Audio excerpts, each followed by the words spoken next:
दोपहर के 2 बज रहे हैं और ये रांची का बरियातू रोड है। यहाँ पे राहुल गांधी जी की न्याय यात्रा की जो रैली है वो यहाँ तक पहुँच चुकी है। उनका जो काफिला है वो यहाँ से गुजर रहा है।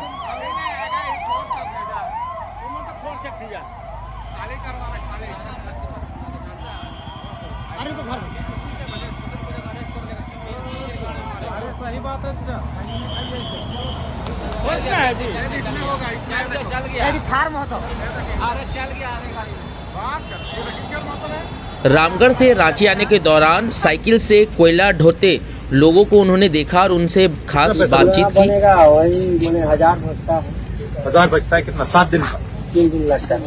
एक साइकिल का 3 दिन लगता है। तो कैसे करते हो? शुरू करते हो घर से, कितने किलोमीटर जाना पड़ता है? रांची और फिर वापस आते हो, 3 दिन लगते हैं टोटल। 3 दिन के मतलब 1000 रुपए बनते हैं। गैस का काम है, जो मिल गया कम से कम दिन भर में मिल गया पैसा। कितनी बोरी है? 210 किलो हो गए। बैठते कहाँ आप? क्या बैठ के दिखाओ, चलाते कैसे? बस इसे तो डोल में ऐसे चला, कैसे चढ़ाने लगा धकेलते हो? हाँ, धकेलते। अच्छा दिखाओ, धकेल ट्राई करता हूँ। कहाँ पकड़ना है इसको?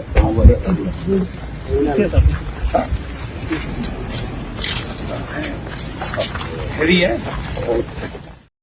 राहुल गांधी की न्याय यात्रा रामगढ़ से निकलकर रांची के बुट्टी मोड़ पहुंची और बुट्टी मोड़ से होते हुए ये धुरवा के जो शहीद मैदान जाएगी, जहां पे ये सभा को संबोधित करेंगे।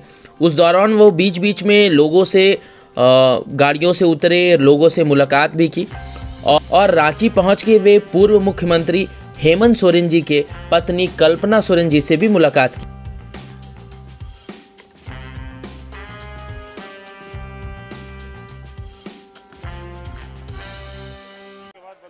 धन्यवाद। मैं बंधु तिर्की जी से आग्रह करता हूं कि राहुल गांधी जी को पारंपरिक टोपी पहनाकर उनका अभिनंदन करेंगे।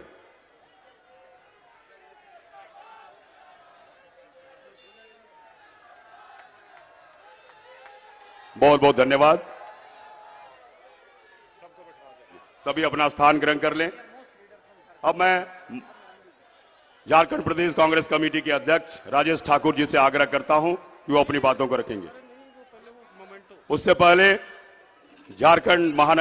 रांची महानगर और रांची ग्रामीण के अध्यक्ष से आग्रह करता हूं कि वे उन्हें मोमेंटे देकर अभिनंदन करेंगे।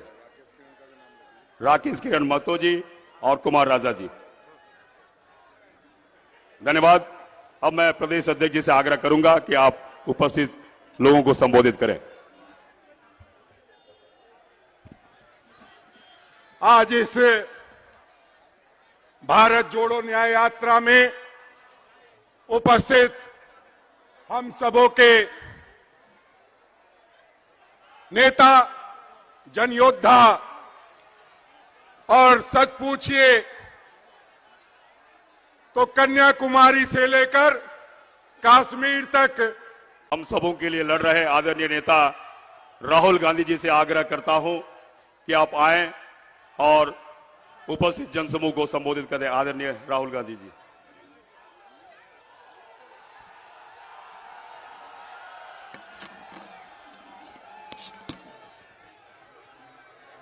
बैठ जाइए।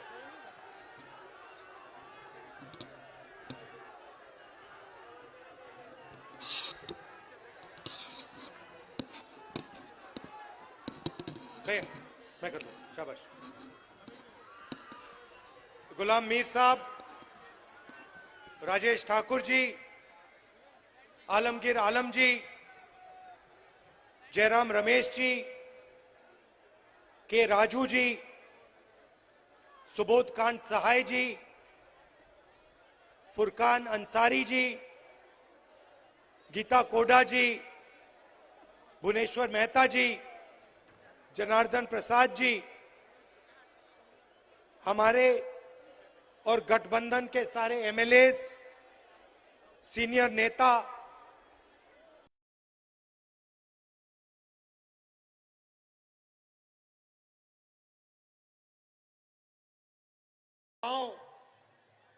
प्रेस के हमारे मित्रों, आप सबका यहां बहुत बहुत स्वागत। नमस्कार। सबसे पहले मैं गठबंधन को, सोरेन जी को, हमारे सब एमएलए को बधाई देना चाहता हूं कि आपने बीजेपी और आरएसएस की जो साजिश थी उसको रोका और यहां गरीबों की सरकार को मेंटेन किया, उसकी रक्षा की।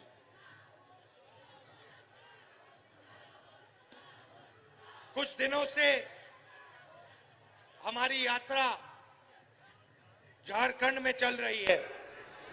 पिछले साल हमने भारत जोड़ो यात्रा की। कन्याकुमारी से हम कश्मीर चले, 4000 किलोमीटर, लाखों लोग एक साथ भारत जोड़ो यात्रा में चले। बीजेपी ने, आरएसएस ने देश में नफरत फैला रखी है, हिंसा फैला रखी है। इसके खिलाफ भारत जोड़ो यात्रा में हम सब मिलकर, लाखों लोग मिलकर चले और देश को हमने एक नया रास्ता दिया, एक नया रास्ता दिखाया और यात्रा बहुत सफल हुई। यात्रा में काफी लोग हमारे पास आए, झारखंड से आए, उड़ीसा से आए, बाकी प्रदेशों से आए। उन्होंने कहा, देखिए आपने भारत जोड़ो यात्रा की, कन्याकुमारी से आप कश्मीर चले, मगर झारखंड का क्या होगा, उड़ीसा का क्या होगा, बंगाल का क्या होगा? इधर तो आपने यात्रा नहीं की। आपको दूसरी रात यात्रा करनी चाहिए। मणिपुर से महाराष्ट्र एक और भारत जोड़ो यात्रा करनी चाहिए।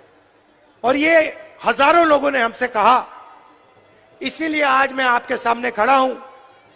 मणिपुर से महाराष्ट्र दूसरी भारत जोड़ो न्याय यात्रा हम कर रहे हैं। और आपने देखा झारखंड में कितने जोश से, कितनी शक्ति, कितनी ऊर्जा झारखंड की आम जनता ने हमारी यात्रा में डाली। तो आपका मैं दिल से धन्यवाद करना चाहता हूं।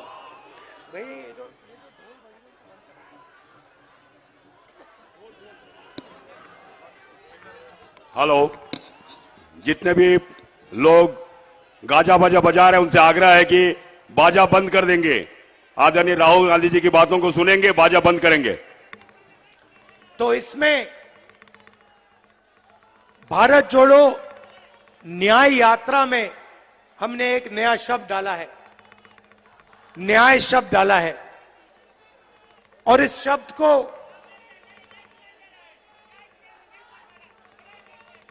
शब्द को देश में आज बहुत अच्छी तरह समझा जा रहा है। ये जो एचईसी के पोस्टर लिए हैं, आप अन्याय शब्द को बहुत अच्छी तरह समझते हो, क्योंकि आपके खिलाफ अन्याय किया जा रहा है। किया जा रहा है, नहीं किया जा रहा है? जोर से बोलो, दिल्ली तक सुनाई देना चाहिए। देखिए,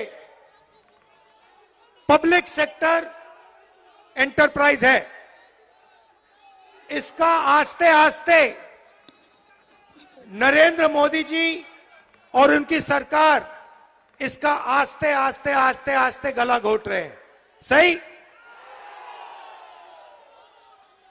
बताइए, एचईसी का गला क्यों घोटा जा रहा है?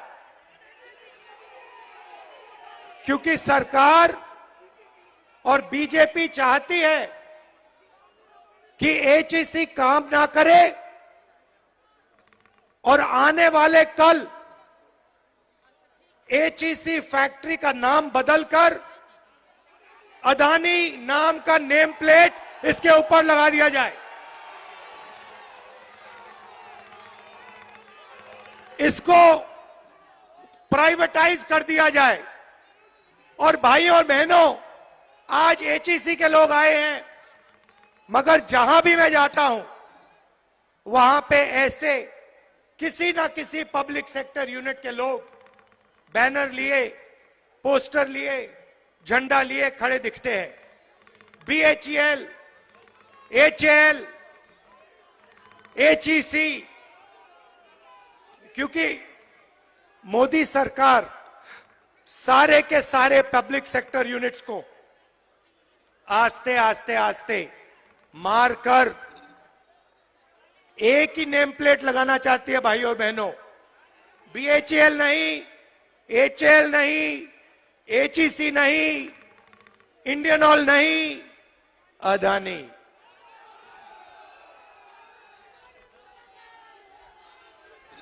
और यहां जो काम करते हैं, जिन्होंने सालों के लिए अपना खून, अपना पसीना दिया है, उन सबको ये बेरोजगार बनाना चाहते हैं। और मैं इस स्टेज से आपको बता दूंगा, और ये याद रखिए HEC वाले लोग, कांग्रेस पार्टी ये नहीं होने देगी।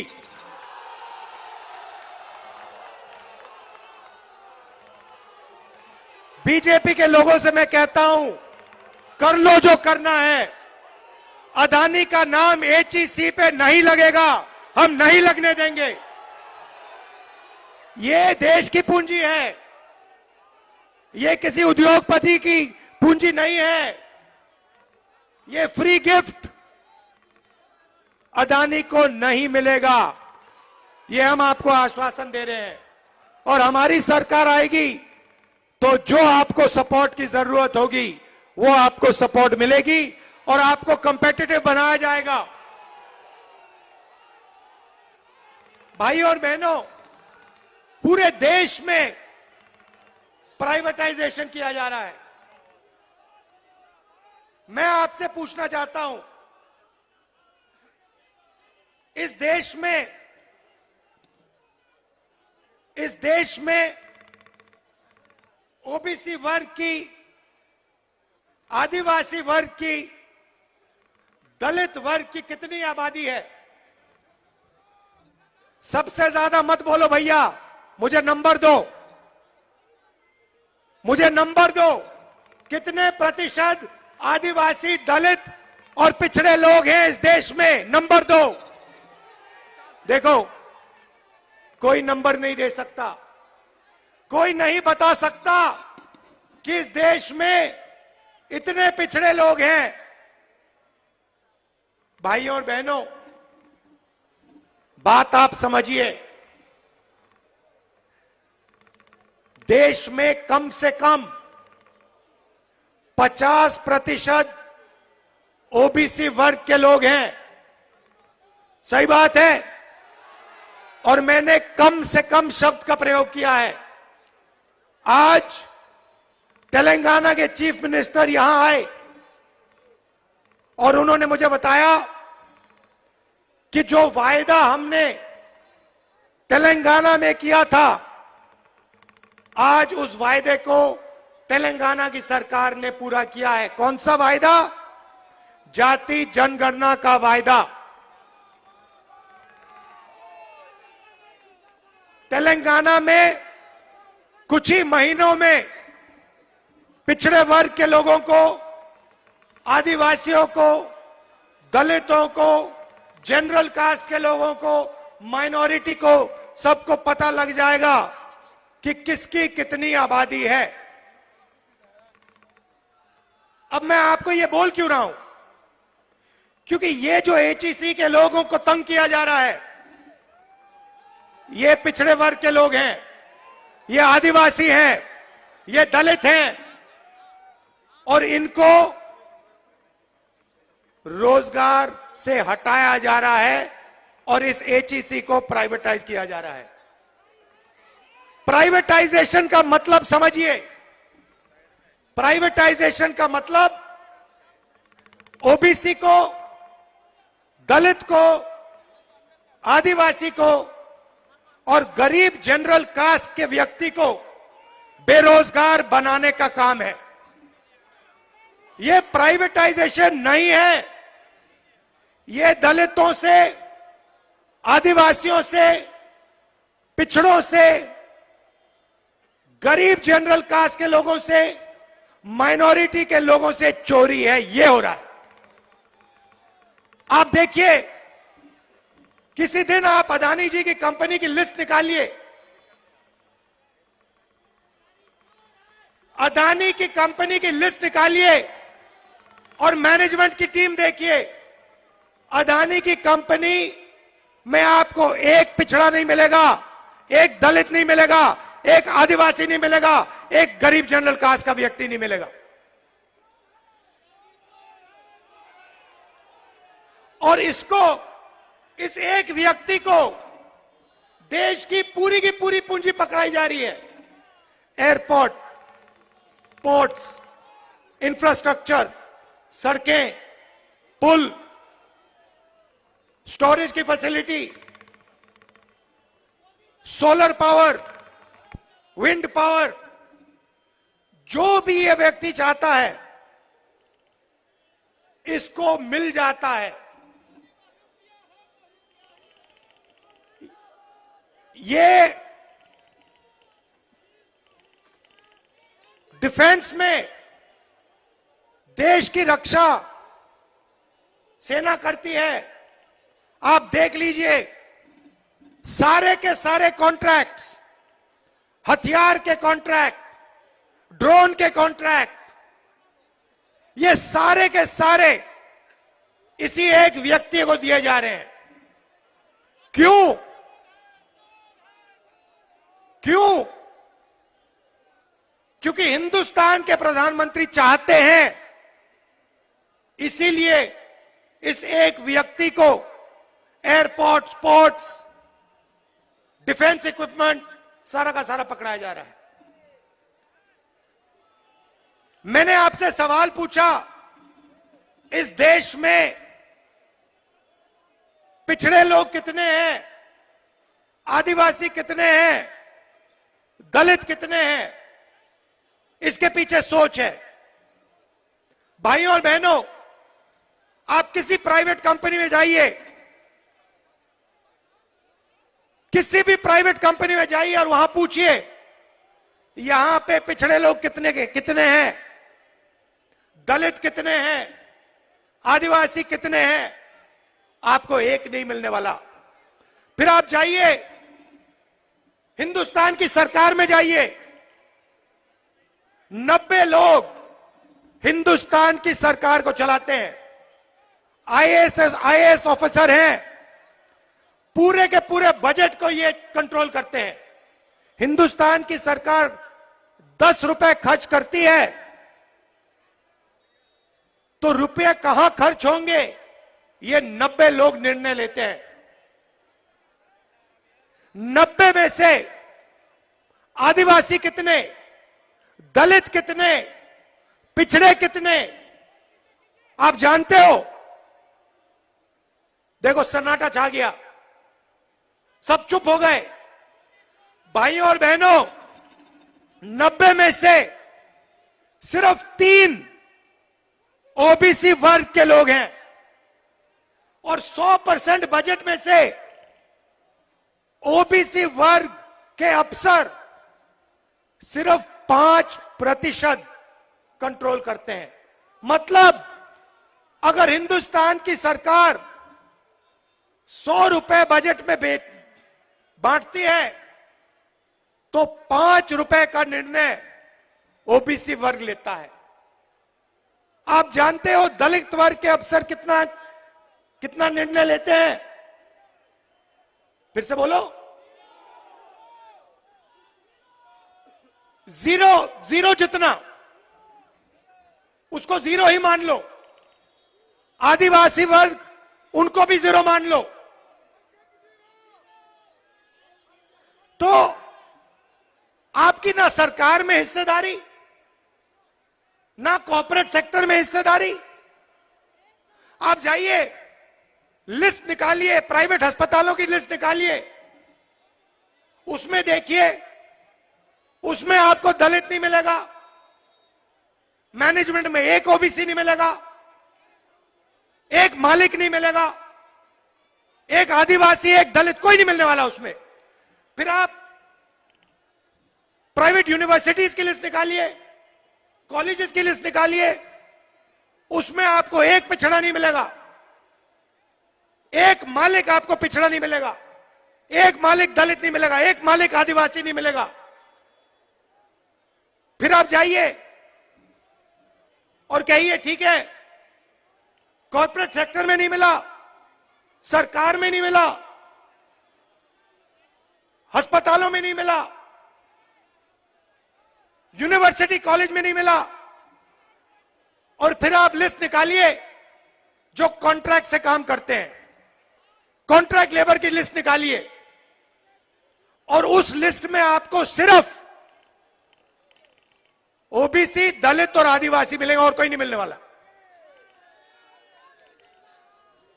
तो पिछड़ों को, दलितों को, आदिवासियों को, सही बात बोली, उनको कॉन्ट्रैक्ट लेबर, उनको मजदूरी, बॉन्डेड लेबर बनाया जा रहा है। और बड़ी बड़ी कंपनियों में, अस्पतालों में, कोर्ट्स में, स्कूल कॉलेजेस में इनकी कोई हिस्सेदारी नहीं है। तो सबसे पहले यह पता लगाना है कि इस देश में दलित, आदिवासी और पिछड़े हैं कितने। 50% कम से कम पिछड़े वर्ग के लोग हैं, 8% आदिवासी हैं, 15-16% दलित हैं, और इनकी हिस्सेदारी है ही नहीं, कहीं भी नहीं है, कहीं भी नहीं है। किसी भी मजदूर के पास चले जाओ। आज मैं अभी सड़क पे था, साइकिल पर 200 किलो कोयला लिए, धकेल कर साइकिल पर 200 किलो कोयला लिए, धकेल कर भूखे आदिवासी 50 किलोमीटर चल रहे थे। मैंने अपनी आंखों से देखा। वहां पे आपको आदिवासी मिल जाएगा, वहां पे आपको दलित मिल जाएगा, वहां पे आपको पिछड़ा मिल जाएगा, मगर किसी बड़ी कंपनी में नहीं मिलने वाला, किसी अस्पताल के मैनेजमेंट के ऑफिस में नहीं मिलने वाला। यही हिंदुस्तान के सामने सबसे बड़ा सवाल है, इससे बड़ा सवाल है ही नहीं। और इसीलिए हमारा पहला कदम पूरे देश में जाति जनगणना को करवाने का होगा, और हम पता लगाएंगे इस देश में दलित कितने, आदिवासी कितने, पिछड़े कितने। और एक और बात समझिए, रिजर्वेशन की बात कर रहा हूं। आजकल 50% से ज्यादा रिजर्वेशन नहीं मिल सकती। ये जो 50% का लिमिट है, इसको कांग्रेस पार्टी की सरकार, इंडिया की सरकार उठा के फेंक देगी। और हम जो दलित हैं, आदिवासी भाई हैं, उनके रिजर्वेशन में कोई कमी नहीं आएगी, मैं आपको गारंटी देके कह रहा हूं। और जो पिछड़ों का हक बनता है वो उनको मिलेगा। तो ये देश का सबसे बड़ा मुद्दा है, इससे बड़ा मुद्दा है ही नहीं। सामाजिक अन्याय और इसी से जुड़ा हुआ आर्थिक अन्याय।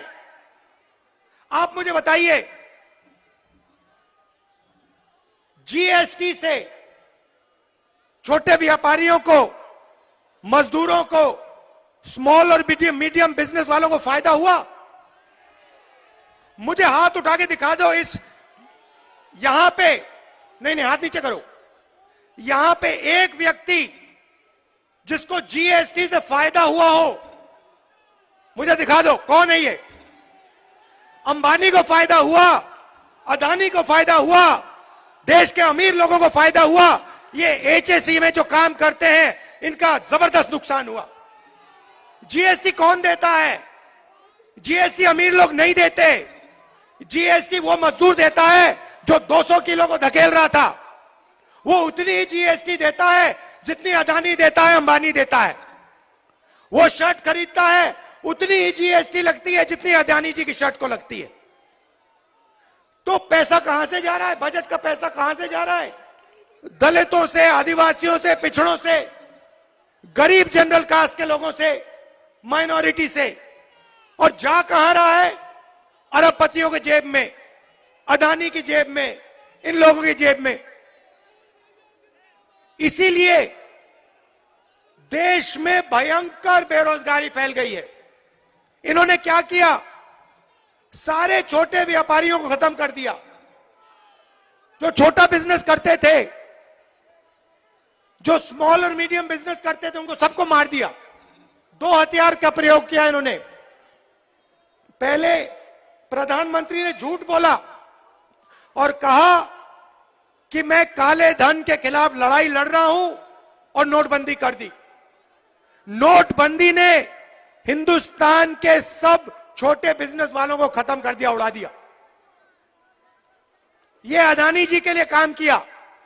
उसके बाद जीएसटी लागू कर दी। नतीजा हुआ कि आज हिंदुस्तान का युवा रोजगार पा ही नहीं सकता। जितना भी ढूंढना है ढूंढ लो। मैं झारखंड के युवाओं से कह रहा हूं, देश के बाकी युवाओं से कह रहा हूं, जितना आपको ढूंढना है ढूंढो। नोटबंदी के बाद, जीएसटी के बाद, नरेंद्र मोदी जी की पॉलिसीज के बाद छोटे बिजनेसेस हैं ही नहीं।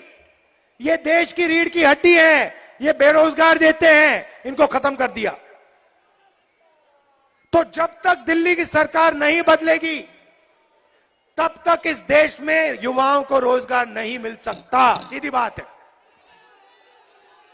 और मैंने, अब मजे की बात देखिए, पहले नरेंद्र मोदी कहते थे, हर भाषण में कहते थे, मैं ओबीसी हूं।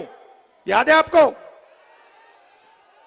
तो मैंने प्रधानमंत्री से कहा, प्रधानमंत्री जी आप ओबीसी हैं, आप पिछड़े वर्ग के हैं, तो आप ऐसे करिए, जाति जनगणना लागू कर दीजिए। देश को बता दीजिए कि आप जैसे पिछड़े वर्ग के लोग कितने हैं। उसके एकदम बाद नरेंद्र मोदी भाषण देते हैं, कहते हैं, भाइयों और बहनों, देश में दो ही जात हैं, एक अमीर है और एक गरीब है। वारे वाह, एक अमीर है और एक गरीब है। तो फिर आप कहां के ओबीसी बन गए? जब ओबीसी को हक देने का टाइम आया, रिजर्वेशन देने का समय आया, सामाजिक न्याय देने का समय आया, दलितों को, आदिवासियों को न्याय देने का समय आया, तो नरेंद्र मोदी जी कहते हैं इस देश में तो जाति नहीं है। और जब वोट लेने का समय आता है तो नरेंद्र मोदी कहते हैं मैं तो ओबीसी हूं, मैं तो ओबीसी हूं। आप कैसे ओबीसी हैं? तो देश में सामाजिक न्याय, अन्याय, आर्थिक अन्याय, महिलाओं के खिलाफ अन्याय, किसानों के खिलाफ अन्याय, मजदूरों के खिलाफ अन्याय, ये 5 बड़े बड़े अन्याय हो रहे हैं। और ये हर रोज कहीं ना कहीं आपको दिखेंगे। ये सरकार को, मोदी जी को नहीं दिखते, उनके मंत्रियों को नहीं दिखते, मगर बाकी हिंदुस्तान को हर रोज ये दिखते हैं। और इन अन्याय के खिलाफ हमने न्याय यात्रा शुरू की है। ये हमारा लक्ष्य था। और इससे देश को हमने एक दूसरी विचारधारा दी है कि देखिए, नफरत से, हिंसा से कुछ नहीं होने वाला, कुछ नहीं होने वाला। बेरोजगारी फैलेगी, महंगाई बढ़ेगी, यही होने वाला है। और ये आपको पिछले 10 साल में दिखा है। जितनी नफरत बढ़ती है, जितनी हिंसा बढ़ती है, उतनी बेरोजगारी बढ़ती है। उतनी महंगाई बढ़ती है, उतना पैसा अदानी जी का बनता है। तो ये हो क्या रहा है? ये आपको लड़ाते हैं, एक दूसरे से लड़ाते हैं और आपसे कहते हैं देखो, एक धर्म दूसरे धर्म से लड़ो, एक जात दूसरी जात से लड़ो, एक भाषा दूसरी भाषा से लड़ो। समाज में हिंसा फैलाते हैं और फिर आपकी जेब में से आपका पैसा उठा के अदानी जी की जेब में कर देते हैं। यही हो रहा है। और आखिरी बात आपसे कहना चाहता हूं, यहां पे आपकी सरकार को यह क्यों हटाए? क्योंकि ये इस बात को एक्सेप्ट नहीं कर सकते हैं कि झारखंड में आदिवासी चीफ मिनिस्टर है। ये इस बात को एक्सेप्ट ही नहीं कर सकते। इसीलिए इन्होंने हमारी सरकार को हटाने की कोशिश की और कांग्रेस पार्टी, जेएमएम सब मिलकर बिल्कुल इनके सामने एक लाइन में खड़े हो गए। और क्या हुआ? सरकार बच गई। ये हर प्रदेश में करते हैं, जहां भी उनको चांस मिले ये या सीबीआई का प्रयोग करके, ईडी का प्रयोग करके, इनकम टैक्स का प्रयोग करके या पैसा देकर ये यही काम करते हैं। लोकतंत्र पे ये आक्रमण कर रहे हैं, संविधान पे ये आक्रमण कर रहे हैं, क्योंकि ये जनता की जो आवाज है इसको दबाना चाहते हैं। और कांग्रेस पार्टी, हमारा गठबंधन, इंडिया गठबंधन, लोकतंत्र की जो आवाज है उसको कभी नहीं दबने देगा। तो आप सब यहां आए, आपने इतनी हमारी मदद की, सड़कों पे लाखों लोग निकले। मोदी मीडिया, देखिए मोदी मीडिया, मैंने पहले कहा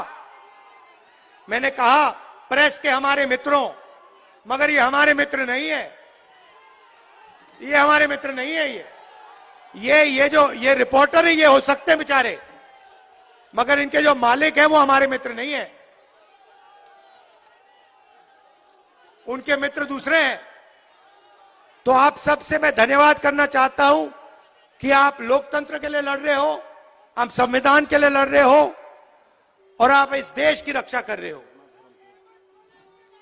देश की रक्षा कर रहे हो। आखिरी बात, नहीं बोलो, जोर से बोलो, नहीं, एक सेकंड, जोर से बोलो। ये देखो, सरना कोड देना होगा और ये काम हम आपके लिए करवा के डिलीवर कर देंगे। घबराइए मत, डरिए मत। धन्यवाद, जय हिंद।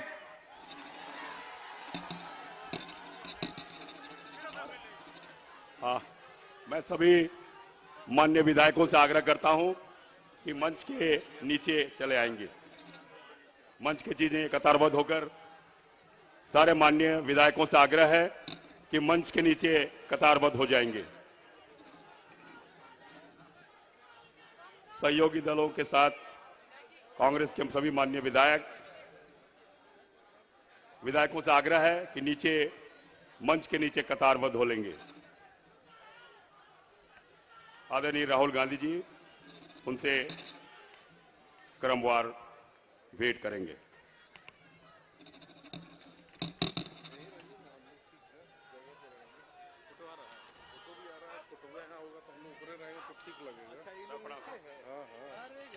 दिमाग लगा